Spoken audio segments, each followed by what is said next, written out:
Mangli and lawyer Subbarao వీరికి సంబంధించిన major update ఇది. ఈ వీడియో తర్వాత ఒక వీడియో పెడతా. అందులో మంగ్లీ చెప్పాను, నేను కూడా బాధితురాలిని.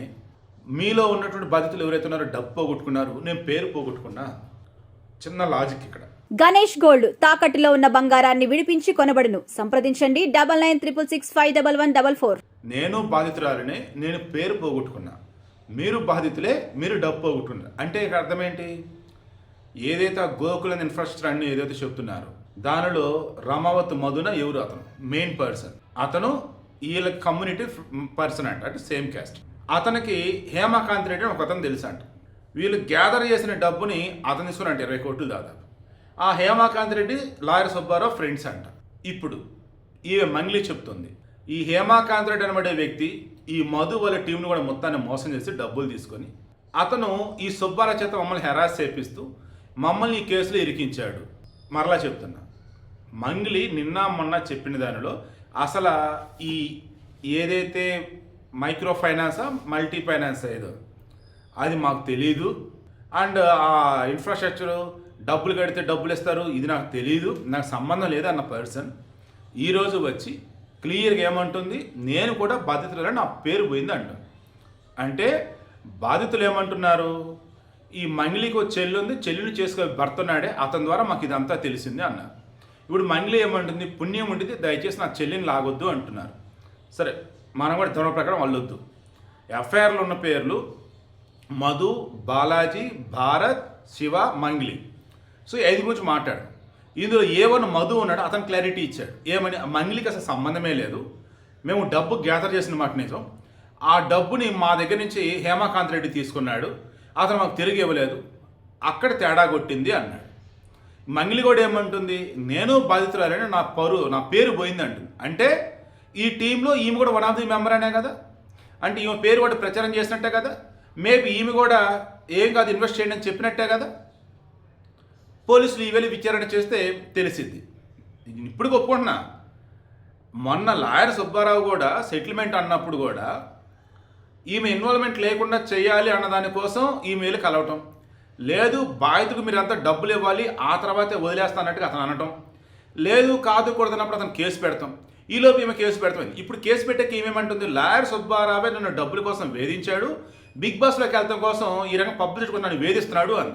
మరలు ఇప్పుడేమంటుంది, నేను బాధితురాలని అంటుంది. So simple. ఆల్రెడీ మనకున్న సమాచారం మేరకు పోలీసులు సిఐడి కేసు నమోదు చేశారు, సిఐడి వాళ్ళు రంగంలోకి దిగారు. ఎందుకంటే దీని వెనక హేమీలు ఎవరెవరు ఉన్నారో మొత్తం బయటికి రాగాలి. ఇక మంగ్లీ వచ్చేసి ఆమె వైసీపీకి సంబంధించి పాటలు పాడలా, వైసీపీ సంబంధించి ఎన్నికల ప్రచారం చేయాల, వైసీపీ వాళ్ళకి సంబంధించి ఆమె చేసినంత సేవ పొందిన లబ్ధి అంత ఎంత కాదు. అటువంటి ఆమె ఈరోజు వచ్చి నేను ఒక ఆడబిడ్డని, నేను పాటలు పాడుకుంటూ బతికున్నదాన్ని, నాకు రాజకీయం తెలీదు, నేను డబ్బు కోసం ఎప్పుడు ఏమీ చేయలేదు, ఓన్లీ పాటలు పాడానంటూ చెబుతున్నారే, అది ఎవరు నమ్మరు. సో మనకంటూ కష్టం వచ్చినప్పుడు, మనమంటూ చిక్కుల్లో పడ్డప్పుడు విలువల గురించి మాట్లాడతాం కాదు, బాగున్నప్పుడు లెక్కలు మాట్లాడతాం కాదు, ఎప్పుడైనా పద్ధతిగా ఉండాలి. సరే, ఈమె కష్టపడి ఎదిగింది, గొప్పగా ఉండాలని కోరుకున్న వాళ్ళు నేను కూడా ఒకడిని, గొప్పగా ఉందరనుకున్న మూమెంట్లో పనికిమాలిన వివాదాలు ఒకదాని తర్వాత ఒకటి. అసలు మొన్నది కేడి ఏదో సాంగ్ చూస్తారు, అదైతే నాకు పిచ్చి లెగుస్తుంది. అసలు వామ్మ అంత పచ్చి బూత్ సాంగ్ పాడింది ఏంటి ఈమె, అదేమంటే ఇంత మీనింగ్ ఉందనుకోలేదు, సారీ అని చెప్పేసి అంటది ఆమె. సరే, ఇప్పుడు విషయం ఏంటి మరి, లాయర్ సుబ్బారావు కావాలని నన్ను ఇరికించి నన్ను బ్లేమ్ చేసి అతను ఇదంతా చేస్తున్నాడు. అసలు దీని వెనక ఉన్నదే సుబ్బారావు యొక్క ఫ్రెండ్ హేమకాంత్ రెడ్డి, వాళ్ళని పట్టుకుంటే తెలిసేదని ఏమంటుంది. ఆల్రెడీ పోలీసులు విచారిస్తున్న మూమెంట్లోనే లాయర్ సుబ్బారావు వచ్చి బాధితులతో వచ్చి స్టేట్మెంట్ ఇప్పించాడు. ఏమన్నట్టు, మంగ్లీ వాళ్ళ బంధువులు మొత్తం ఉన్నారన్నట్టు. అండ్ లాయర్ సుబ్బారావు కూడా ఆల్కహాల్ టెస్ట్ చేశారు కదా, ఆయన హట్ అయిపోయి బార్ అసోసియేషన్ ఆల్రెడీ కేసు పెట్టున్నాడు. అఫ్కోర్స్ బార్ అసోసియేషన్ చెప్పున్నాడు, వాళ్ళు గట్టిగానే ఉన్నారు.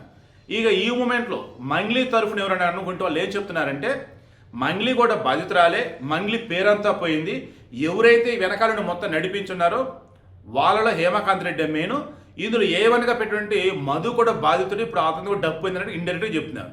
బట్ మధు చేత చెప్పించారు మంగ్లీకి అసలు దీనికి సంబంధమే లేదు అని. బట్ ఒక ముక్క చెప్పి క్లోజ్ చేస్తాం. క్లియర్గా సుప్రీంకోర్టు గైడ్లైన్స్ కూడా ఏం చెప్పింది, మీరు ఏదైనా ఒక ప్రోడక్ట్కి సంబంధించి మీరు బ్రాండ్ అంబాసిడర్గా ఉన్నా, మీరు ఏదైనా దీనికి సంబంధించి ఒక పబ్లిసిటీ కనుక ఇచ్చినా దానిలో ఏదైనా తేడా జరిగితే మీది కూడా బాధ్యత అన్నారు. అలా చూసుకున్నా కానీ ఒకవేళ ఇక్కడ ఈమె కనుక గోకులందరూ ఇన్ఫ్రాస్ట్రక్చర్ కనుక ఈమె కనుక అడ్వర్టైజ్మెంట్గా చేస్తున్నా, లేదు మౌత్ పబ్లిసిటీ కోసం చెప్పున్నా ఈమె ఇప్పుడు బాధ్యత ఉన్నట్టే. అప్పుడు లాయర్ సుబ్బారావు చెప్పింది కరెక్ట్ అన్నట్టు. లేదు హేమకాంత్ రెడ్డి లాయర్ సుబ్బారావు ఫ్రెండ్స్ వాళ్ళు మొత్తం డబ్బులు లాగేసి మంగ్లీని వీళ్ళకి కావాలని నిరికించేస్తున్నారు అన్నట్టుగా వీళ్ళు కనుక ప్రూవ్ చేయగలిగితే అప్పుడు వాళ్ళు దోషులు అన్నట్టు. ఇదంతా తేలాలంటే సిఐడి వాళ్ళ ముందు నిజాలు మొత్తం వీళ్ళు ఒప్పుకోవాలి. సో ఇవన్నీ తేలాలంటే ఇప్పుడు నెక్స్ట్ పెట్టబోయే ఈ వీడియో చూడండి, మంగ్లీ వీడియో, అది చూస్తే మీకు క్లారిటీ వచ్చింది. మంగ్లీకి తెలిసి జరిగిందా తెలియక జరిగిందా, డబ్బు వచ్చిందని చెప్పేసి ఇదిలో వైసీపీ వాళ్ళకి ప్రచారం చేసినట్టుగా ఇక్కడ కూడా అలా చేసింది. బట్ అక్కడ డబ్బులు వచ్చి ఇక్కడ పేరు పోయింది.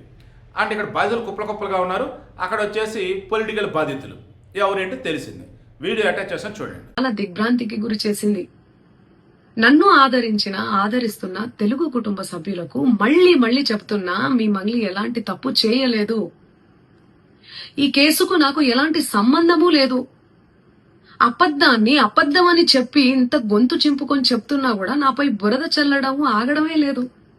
అందుకే ప్రతి చేతిలో ఉన్న మొబైల్ కు రిమోట్ కు నా మొర చెప్పుకుంటున్నాను.